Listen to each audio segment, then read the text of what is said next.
I sat in my car outside my sister's apartment, hands gripping the steering wheel so tight my knuckles turned white.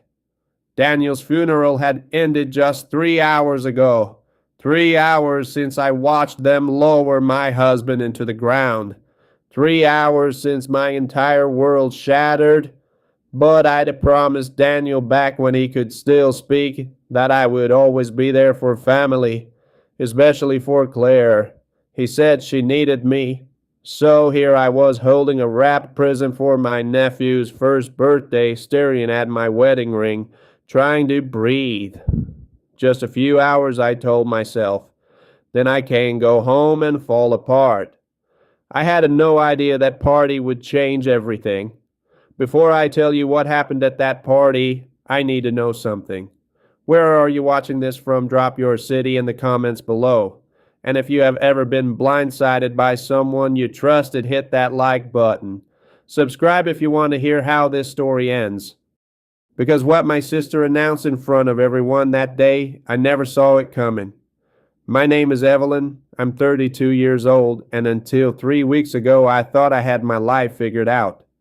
Daniel and I had been married for 5 years. We met at a coffee shop in downtown Portland when I was 25. He was an architect, successful and a kind with this quiet confidence that made me feel safe.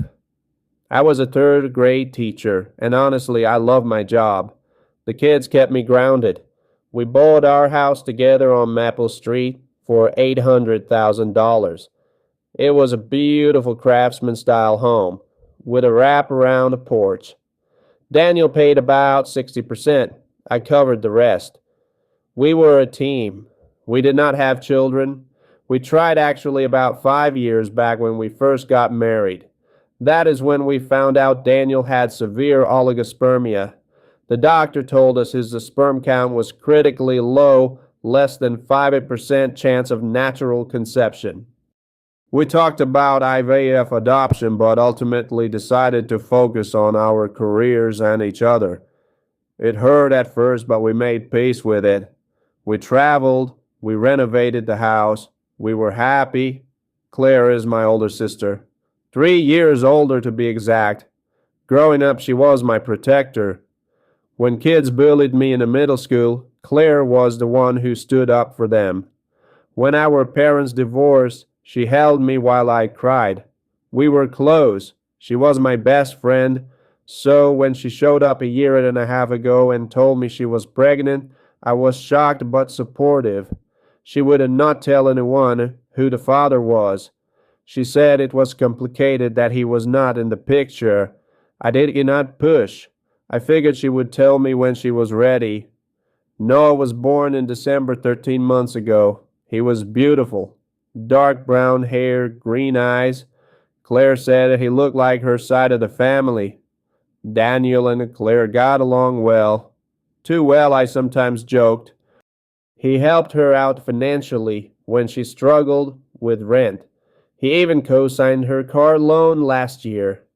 I thought it was sweet that my husband cared about my sister. I trusted them both completely. 3 weeks ago, Daniel died in a car accident. He was driving home late from a client meeting and his car hit a utility pole on Highway 26.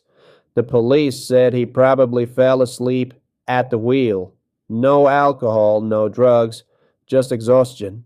He died instantly. I got the call at 11:30 at night. I remember dropping the phone. I remember screaming. I remember Claire showing up at my house an hour later holding me while I sobbed into her shoulder. The funeral was that morning. It was huge. Daniel knew so many people. Colleagues, old college friends, clients whose dream homes he had designed. The church was packed. Claire sat next to me in the front row. She cried so hard I had to hand her tissues. At the time, I thought she loved him too. We all did. After the service, Daniel's lawyer, a man named Mr. Peterson, came up to me. He shook my hand and said he was sorry for my loss and mentioned he would contact me in a few days regarding Daniel's will. I nodded numbly. As far as I knew, Daniel had not left a formal will. We had talked about it but never got around to it. I assumed everything would just go to me, his wife. That afternoon, I forced myself to drive to Claire's apartment for Noah's first birthday party. I didn't want to go. I wanted to crawl into bed and never come out. But I'd promised Daniel. 2 days before he died, when he kissed me goodbye that morning, he said, "Take care of Claire, okay? She needs you." So I went. The apartment was decorated with balloon streamers, a big cake shaped like a teddy bear. There were about 15 people there, some of Claire's friends, a couple of distant cousins, a few neighbors. Noah was adorable in his little blue outfit, smashing his chubby hands into a cupcake. Everyone was polite to me, offering condolences, asking if I was okay. I smiled and said I was fine. Claire hugged me tight when I arrived. She whispered, "Thank you for coming. I know today was hard." I felt a flicker of warmth. At least I still have my sister, I thought. The party went on. People ate the cake, took photos, laughed. I sat on the couch watching Noah waddle around, and for a moment I felt almost okay. Almost. Then Claire stood up in the middle of the room and tapped her wine glass with a fork. Everyone quieted down. She smiled with this big, bright smile and said, "I have an announcement. It is about Noah's father." I perked up. Finally, I thought, she is going to tell us. Maybe it is a good news. Maybe the father wants to be involved now. Claire looked directly at me. Her smile did not waver. She said, "Noah's father is Daniel, your husband." The room went dead silent. I laughed. I actually laughed because surely she was joking. Some weird, tasteless joke. "What?" I said. "Claire, that is not funny." Her face stayed serious. "I am not joking, Evelyn. Daniel and I had an affair 2 years ago. Noah is his son." I felt like someone had punched me in the stomach. The air left my lungs. My vision blurred at the edges. Around me, people started whispering, shifting uncomfortably. Someone coughed.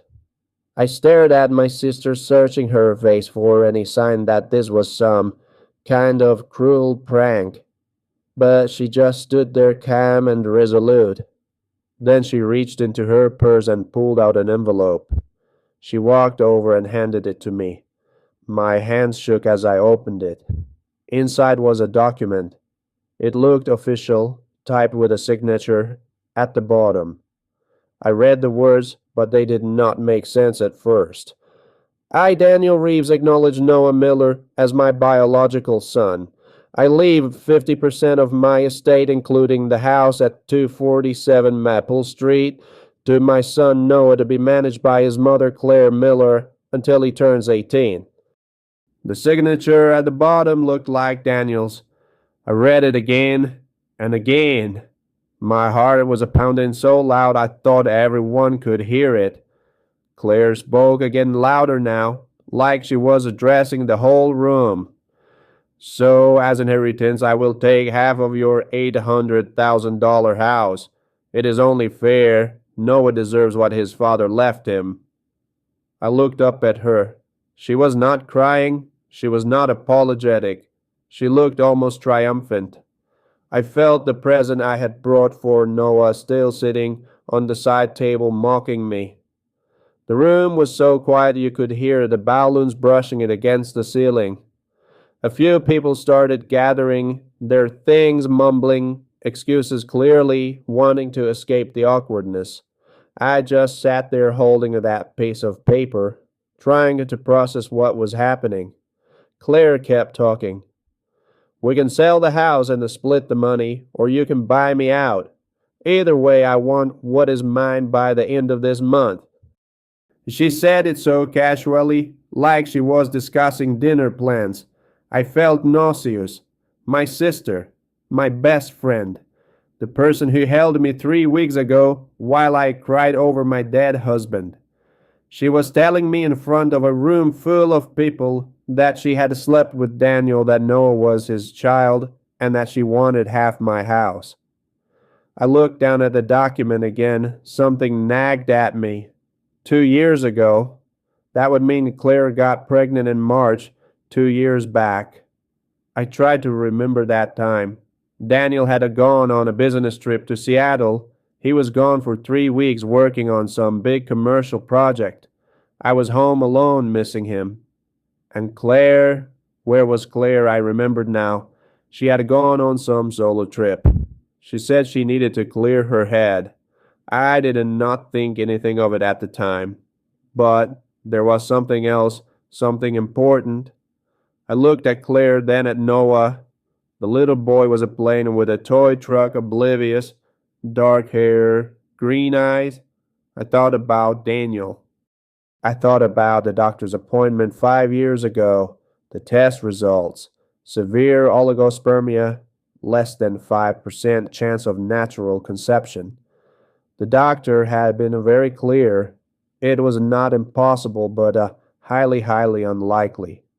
I felt a strange calm wash over me. I looked at Claire and said very quietly, "I see." She blinked, surprised. Maybe she expected me to scream, to cry, to beg, but I did not. I stood up, folded the document, and put it in my purse. "I see," I repeated. I tried to hold back the laughter bubbling in my throat because suddenly I knew. I knew this was a lie. I did not know how yet, but I knew. "I need to go," I said. I walked out of that apartment without another word. I drove home in a daze, but my mind was racing. The pieces were not adding up. Daniel could not have children. We had been told that by a medical professional. Yes, there was a small chance, but 5% is not much. And Claire, she had never mentioned Daniel before Noah was born. Not once. If they had an affair, would not there have been some sign, some awkwardness between them? But they were always comfortable around each other. Too comfortable, I used to think, but not in a guilty way, just friendly. I got home and went straight to our home office. I pulled out of the filing cabinet where Daniel kept all our important documents. I found the folder labeled medical records. Inside was the test result from 5 years ago. I read it again just to be sure. Severe oligospermia, sperm count critically low, natural conception unlikely. I took a photo of it with my phone. Then I called Mr. Peterson, Daniel's lawyer. It was almost 8 at night, but he answered. "Mrs. Reeves," he said gently. "How are you holding up?" I did not waste time. "Mr. Peterson, my sister just showed me a will. She says Daniel left half of his estate to her son, claiming he is the father. Did you know about this?" There was a long pause. Then he said, "Mrs. Reeves, your husband did leave a will with me. It is completely different from what you just described. Can you come to my office first thing tomorrow morning?" I said yes and hung up. I barely slept that night. I kept thinking about it. Clara's face is so confident, so sure. She really thought she was going to get away with this. The next morning I was at Mr. Peterson's office at 8 a.m. sharp. He was a kind man in his 60s, out with silver hair and wire-rimmed glasses. He sat me down and pulled out a folder. "This is your husband's will," he said. "He drafted it 3 years ago and updated it last year. Everything goes to you. There is no mention of Noah or Claire." He slid the document across the desk. I read it. It was clear. Daniel left me the house, his savings, his retirement accounts, everything. I felt a surge of relief, followed by anger. "Claire showed me this," I said, pulling out the fake will. Mr. Peterson took it, examined it closely. He shook his head. "This is a forgery. The signature is copied, but look here." He pointed to the notary stamp. "This is not a legitimate notary seal. The format is wrong. The paper stock is different. This was made to look official, but it would not hold up in any court." I felt my hands curl into fists. She forged a will. Mr. Peterson nodded gravely. It appears so. And if she's claiming Daniel is the biological father, we have every right to request a DNA test to verify. I thought about that. Daniel was cremated, I said. Can we still test? Mr. Peterson leaned back. Do you have anything with his DNA, a toothbrush, a hairbrush, anything he used recently? I thought. Yes, I still have his toothbrush. I've not been able to throw it away. He nodded. That should work. We will need a sample from Noah as well. I remembered the party. Noah had been drinking from a plastic cup. Maybe Claire still had it. But asking her for it would tip her off. I needed another way. What if she refuses to allow testing? I asked. Mr. Peterson adjusted his glasses. If she refuses and you take this to court, the judge will likely compel it, especially given the forged will. She is making a legal claim. She has to back it up. I left his office with a plan. I called a private investigator. I found online a woman named Teresa. I explained the situation. She said getting a sample from a 1-year-old is a tricky, but not impossible. Does your sister trust you right now? I thought about it. She thinks I'm going to roll over and give her the money. Teresa said, good, use that. I called it Claire that afternoon. I kept my voice steady, even warm. Claire, I said, I've been thinking about what you said, about the house. Maybe we should talk. Can I come over?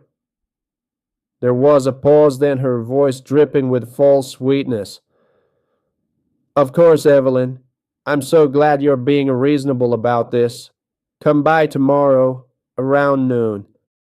The next day I showed up at her apartment, but I did not come alone. I brought in Mr. Peterson and Teresa, the investigator. When Claire opened the door and saw them, her face went pale. What is this? She asked. I handed her a document. This is a court order for DNA testing, I said, my voice ice cold. If Noah is truly Daniel's son, I will give you what you deserve, but we need a proof. Claire's mouth opened and closed. You do not trust me? I stared at her. You showed up at a birthday party hours after my husband's funeral and claimed having my house based on a piece of paper. No, Claire, I do not trust you. Mr. Peterson stepped forward.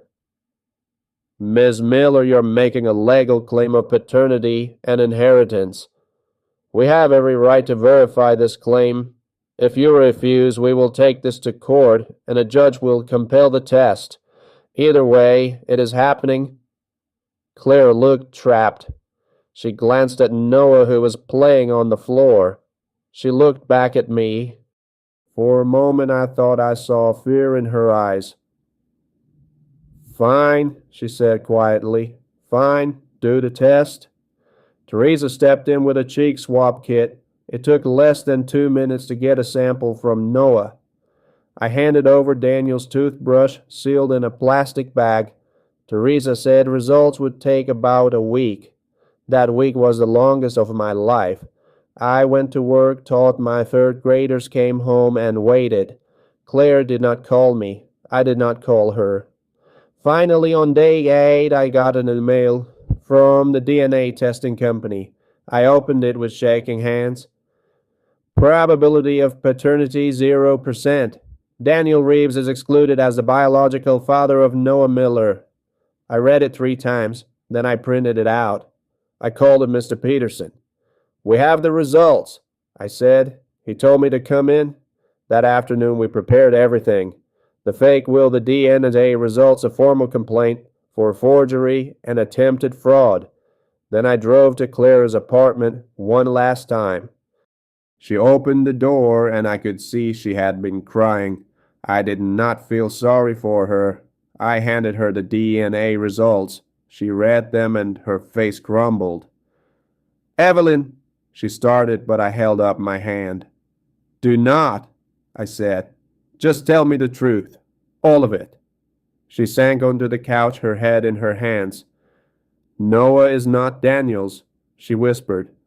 I do not even know who the father is. It was a one-night stand. I was drunk. I panicked when I got pregnant. I felt my stomach turn. So you made up this whole story? You faked a will. She nodded, tears streaming down her face. I am drowning, Evelyn. I am a 35 single broke. I have $20,000 in credit card debt. I lost my job last month. When Daniel died and I heard about the house, I just thought you have so much and I have nothing. I thought maybe if I could just get half, I could start over. She looked up at me desperate. I practiced his signature from old documents. He signed the papers for me before for the car loan. I thought I could make it look real. I stared at her, this person I thought I knew. You used my grief, I said slowly. You used our bond as sisters. You stood next to me at his funeral, and 3 hours later you tried to steal my home. For money. She was sobbing now. I'm sorry. I'm so sorry. I was desperate. I shook my head. Desperation does not excuse this, Claire. I pulled out the formal complaint. I am filing charges. Forgery. Attempted fraud. You're going to face the consequences. Her eyes went wide. Evelyn, please. I am your sister. I felt a cold calm settle over me. You stopped being my sister the moment you decided to betray me. I walked out and never looked back. The legal process took 3 months. Claire was charged with forgery and attempted fraud. She tried to plead for leniency, but I did not advocate for her. Other family members called me, begged me to drop the charges. They said she was a family, that she made a mistake. I told them all the same thing. She did not just lie. She tried to steal my home. She disrespected Daniel's memory. She used the worst moment of my life to try to scam me.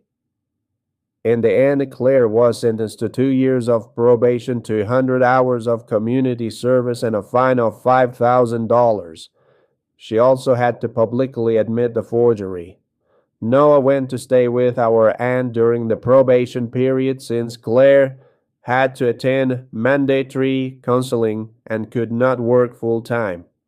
I didn't speak to Claire again. I blocked her number. I blocked her on all social media. Some people thought I was heartless, but I didn't care. I had to protect myself.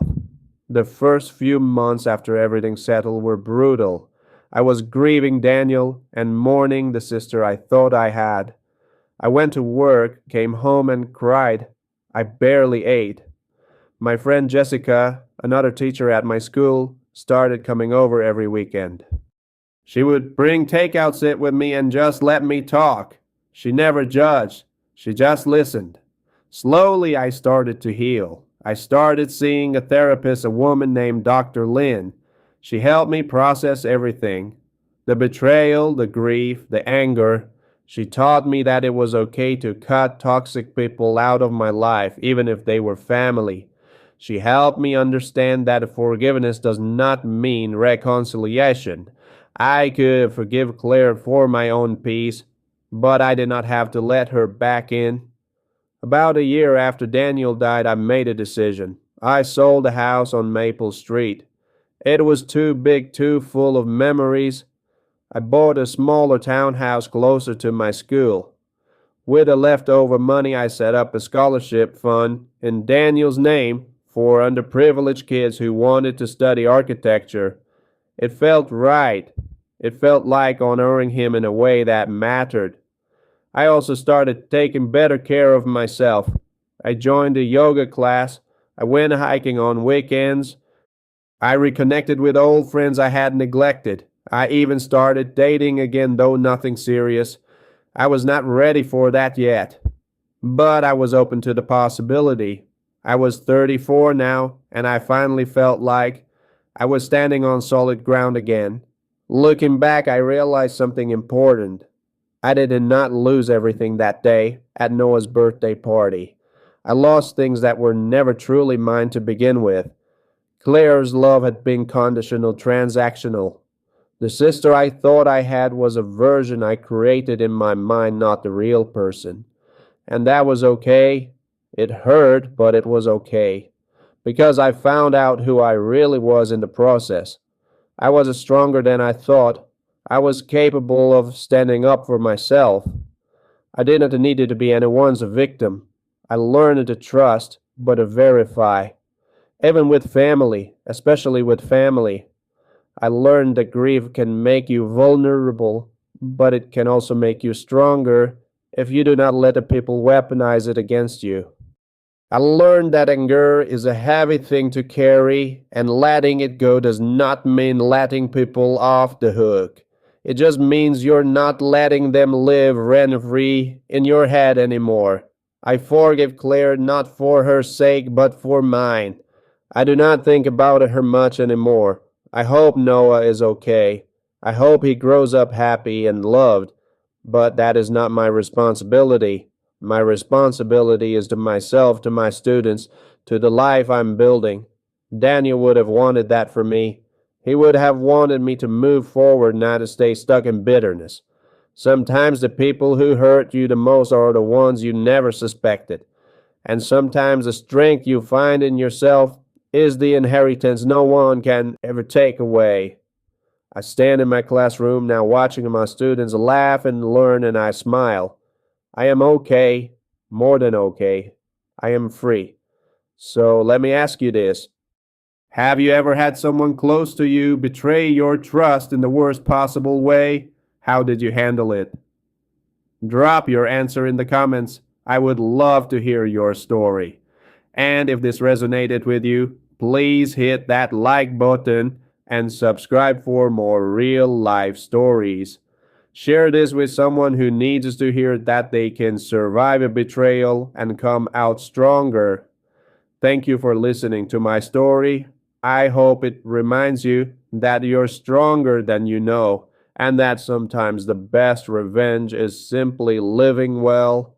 Take care of yourself, and remember, you deserve people in your life who show up for you with honesty and love, not manipulation and lies.